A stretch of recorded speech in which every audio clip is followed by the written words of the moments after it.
In this video, I'm going to walk through the different correlation things on the calculator using this example of the weights of cars versus their highway mileage. So this is slide 12, starting with the scatter diagram. So the first thing we need to do is put the data in. So we're going to go to Stat, Edit. And I've already, just to save time, I've already got the weights under L1. You can go ahead and pause and get those typed in. I'm going to go on over to L2. Remember to clear these out. You go up to the name of the list, clear, and enter. And then I can type in the highway mileage on these cars.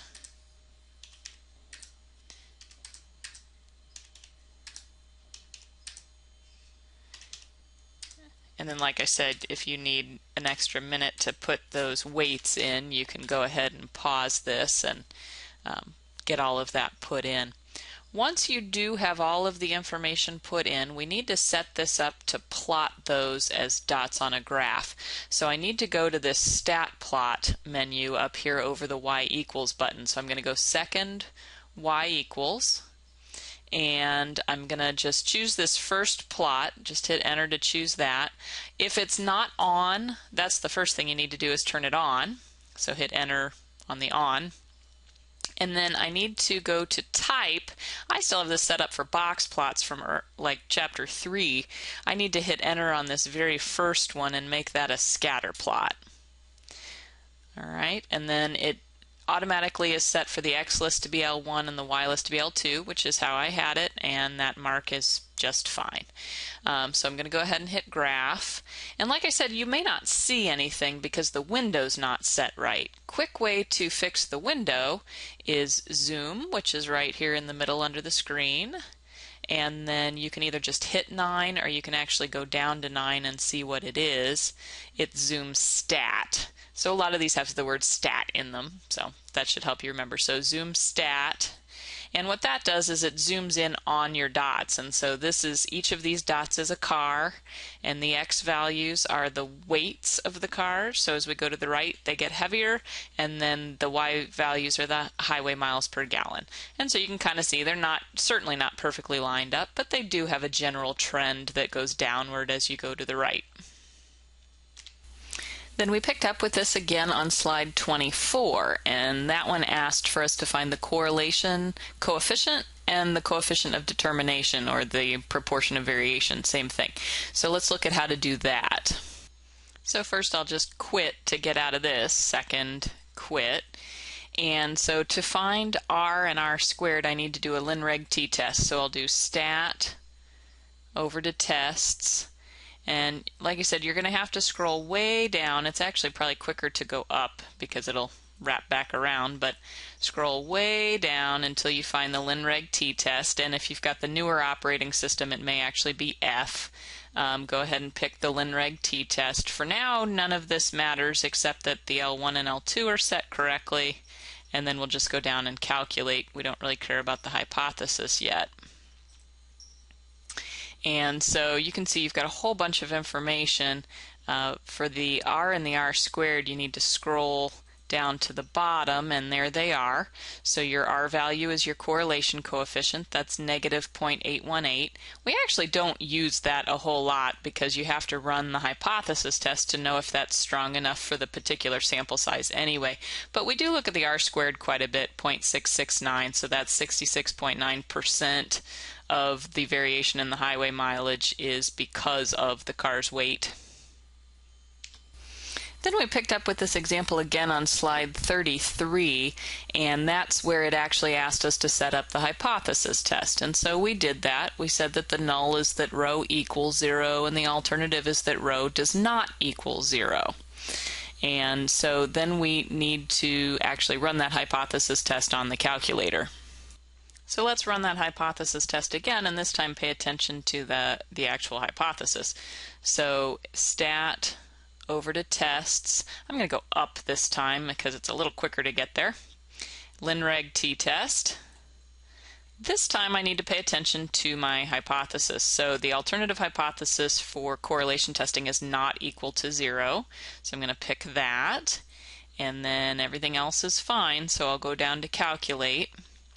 and the p shows up right here toward the top. So the p-value is 0.00382, which is a very small p-value, so you'll definitely be able to reject the null. So that's the Lin-Reg t-test actually with the hypothesis in it. Then in a later section, on slide 50, it actually asked us to go ahead and find the equation. Well, based on the Lin-Reg t-test we just did, that information's on the screen. We just need to scroll down and find it. So with this Lin-Reg t-test still showing, you can actually see the y-intercept right here, the a value, 34.7. You need to scroll down just a hair to find the b. So a is the y-intercept, 34.7. b is the slope, negative 0.00456. Remember, there's that reminder at the screen of the format that this equation takes. So it's going to be y equals 34.7 minus, because it's a negative slope, 0.00456 x. So that's the linear regression equation that you would write down, and because we had such a small p-value that we were able to support that correlation, you would be able to use this equation. I just want to show you one extra thing related to that.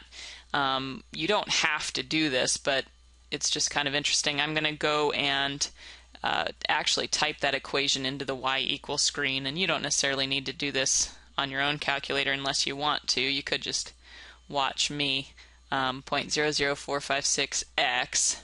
And if you graph that, so that's my regression equation, just kind of a visual example of what regression equations are doing. It's sort of slicing down through the middle of all these dots. It's doing the best it can to get as close as possible to all of them. And so this is why when you plug in x values that were actually in your data set, you don't always get the right y value.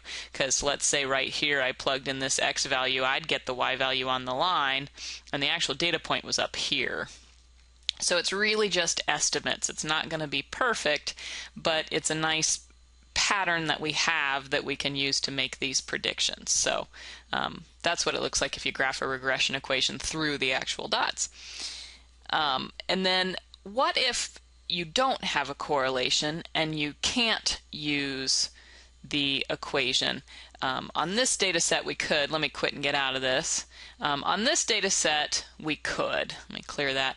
But let's say that we could not, just so that I can show you real quick how to do that.